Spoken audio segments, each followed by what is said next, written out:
A'udzubillahi as-sami'il 'alim minasyaitonir rajim. Bismillahirrahmanirrahim. Alhamdulillahirabbil alamin wa bihi nasta'in. Kita bertemu lagi dalam seri filsafat 5 minit yang mana pada kali ini saya ingin mengupas ataupun berbicara ringkas tentang sebuah lagi karya monumental daripada Friedrich Nietzsche yang mana umum telah mengetahui saya telah melakukan terjemahan pada karya Maka Bersabdalah Zarathustra, Dospuk Zarathustra yang dikeluarkan, yang diterbitkan naskah awalnya pada tahun 1883.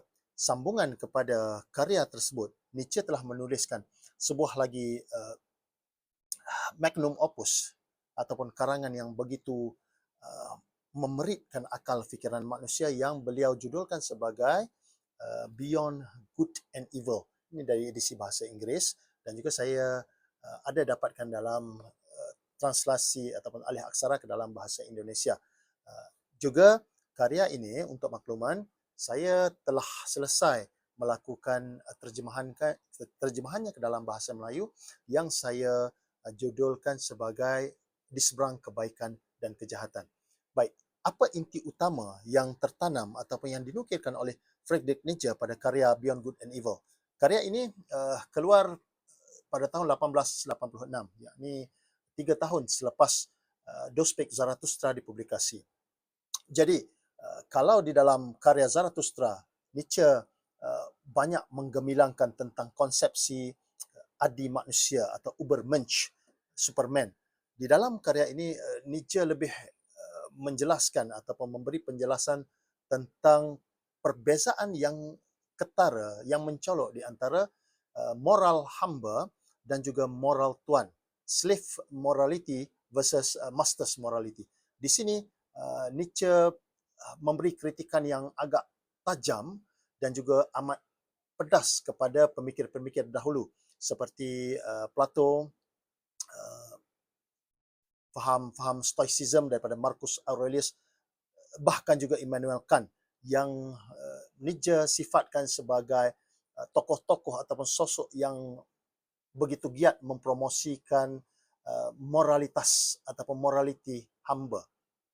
Yang cuba digagaskan dalam Beyond Good and Evil, Nietzsche cuba mengangkasakan ataupun memberi hujahan yang padu tentang master's morality ataupun morality tuan. Yang mana di sini secara general, secara umum, ia melibatkan satu ciptaan nilai baru yang mana manusia yang unggul, Übermensch tadi, itu dapat menciptakan kekuatan ataupun keunggulan, keampuhan dirinya sendiri. Yang ini Nietzsche sebutkan ataupun Nietzsche konsepkan dia sebagai the will to power, kehendak untuk berkuasa. Dan ini beliau nukilkan dalam penulisan beliau selanjutnya yang lebih komprehensif.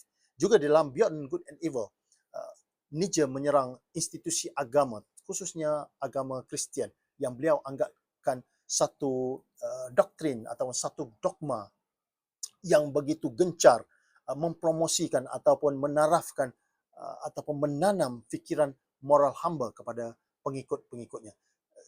Dan pada Nietzsche, kegiatan ataupun ekspresi begini menyebabkan kelesuan-kelesuan dan satu keadaan yang boleh menggagalkan untuk manusia mencapai ataupun menginspirasi nilai baru yang mana yang disebutkan sebagai master's morality itu tadi.